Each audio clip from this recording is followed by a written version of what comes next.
అన్నీ బాగున్నాయి, ఐదో తనమే లేదన్నట్టుగా నువ్వెన్ని పైసలు ఇస్తే ఎందుకయ్యా ఇంటికొచ్చి టార్చర్ పెడితే, నువ్వు సగం పైసలు ఇచ్చినా కానీ మంచిగా మనిషిని చూసుకుంటే ఆడదాయి నిన్ను వదిలేసి ఎక్కడికి పోదు. అదొక్కటైతే మీరు గుర్తుపెట్టుకోండి మగవాళ్ళు. గొల్లానితో సరసం ఆడితే గొడ్డలు పడెట్టు కొట్టినట్టుగా ఉంటుంది కొంతమంది మగవాళ్ళతో సరసం. పెద్దలు ఏమన్నారంటే కాశీకి వెళ్ళినా దొరకని సుఖం కడప లోపలే ఉందని. Hi, welcome back to S Ramya. బాగున్నారు అందరూ? మీరు బాగుండాలన్న దేవుని మనస్ఫూర్తిగా కోరుకుంటున్నాను. ఈరోజైతే మీకు రియల్ స్టోరీ చెప్పాలని ఫిక్స్ అయిపోయినా. ఈ స్టోరీ నాకు తెలిసైతే చాలా రోజులు అవుతుంది, కానీ చెప్పాలా వద్దా అని ఆలోచించి ఈరోజైతే చెప్పాలని ఫిక్స్ అయిపోయినా. నాకైతే ఒక సిస్టర్ కలిసింది ఇట్లా బస్సులో ప్రయాణిస్తుంటే. ఆ సిస్టరు ఎక్కడికి వెళ్తున్నారంటే ఇలా పక్కన కూర్చుంటే నార్మల్గా అయితే అడుగుతారు కదా, అలానే ఇక తను అడిగింది, నేను చెప్పాను.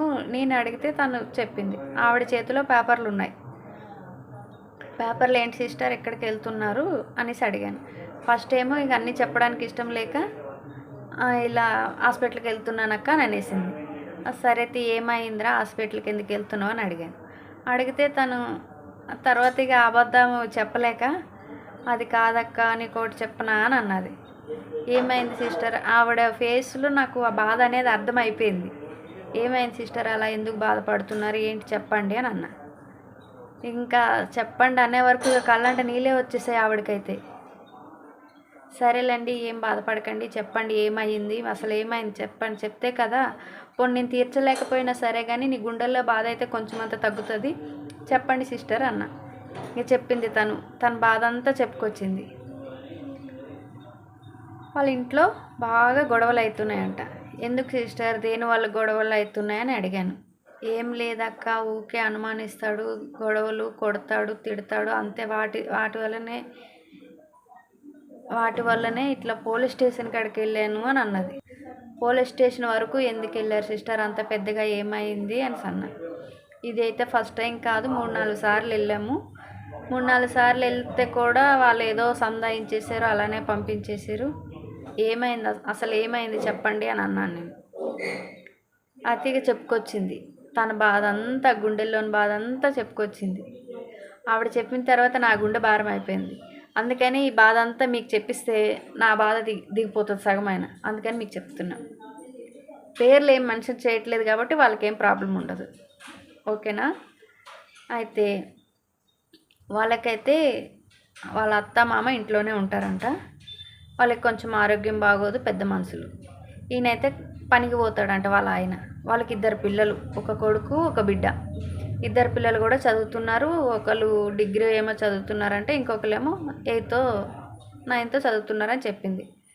అయితే చదువుతున్నారు, బాగానే ఉంది.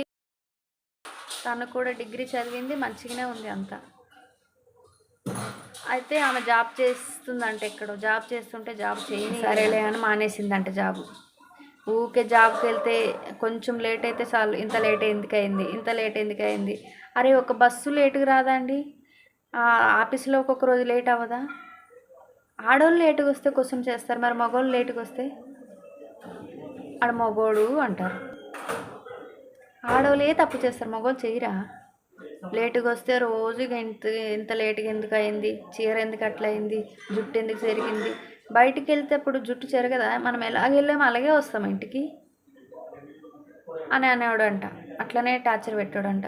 సరేలే అని 10 సంవత్సరాలు 12 సంవత్సరాలు అట్లనే నెట్టుకొచ్చిందంట. సరే తీ పోనీతి అని. ఇంత ఓపిక మగోడుకు ఉండదండి.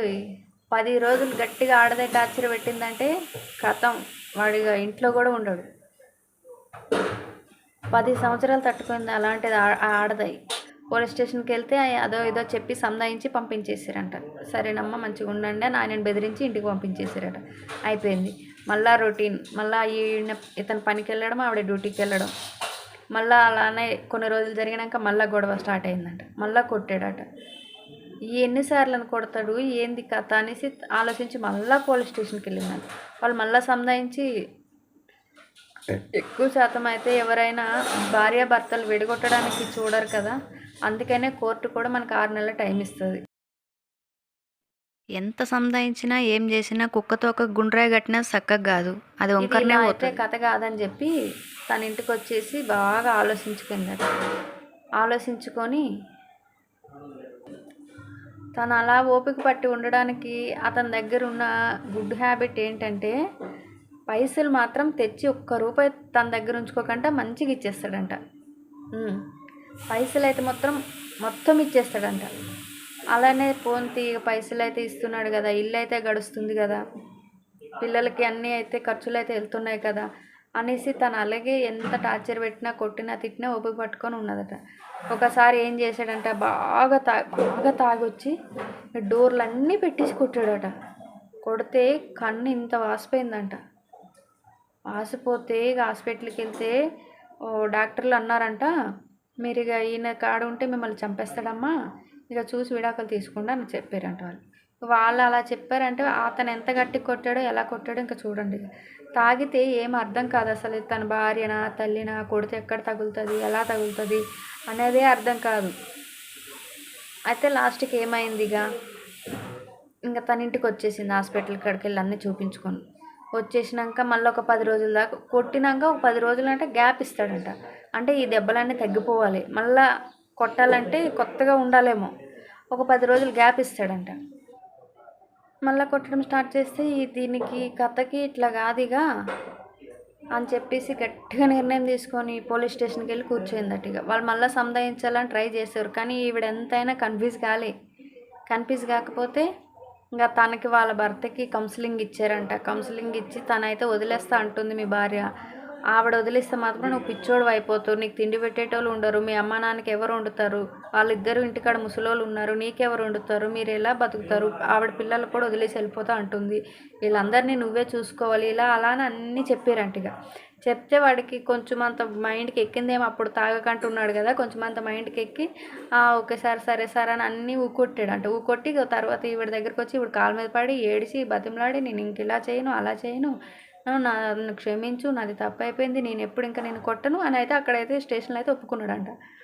ఇక ఇంతలా ఆడదాని మనసు ఎలా కరిగిపోతుంది, ఇక మీకు తెలిసే ఉంటుంది. ఇంతలా బతిమలాడుతున్నాడు కదా అని కరిగిపోయి సరేలే అని అన్నదంట. సరేలే అని ఇంటికి వచ్చింది. ఇక ఇప్పుడు మీరు ఏమనుకుంటున్నారు నాకు కామెంట్ చేసి చెప్పండి. వాడు మారాడా, మళ్ళీ సేమ్ అదే పొజిషన్లో ఉన్నాడా, కుక్కతో ఒక వంకర అంటారు కదా, అలా అనుకుంటున్నారా, ఏమైనా మారాడని అనుకుంటున్నారా కామెంట్ చేయండి. ఇప్పుడు నా నెక్స్ట్ మాటలు వినకముందు మీరు కామెంట్ చేయండి. ఇప్పుడు వాడు మారాడా మారలేదా?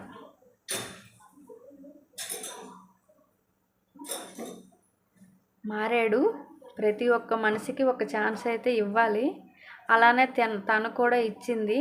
ఫస్ట్ అయితే గట్టిగానే ఫిక్స్ అయిపోయింది వదిలేద్దామని, కానీ అంత కాళ్ళ ఎలా భర్త అనేటోడు పడే వరకు ఆడదాయి కరిగిపోతుంది. అబ్బా, ఆడదాని మనసు వెన్న లాంటిది.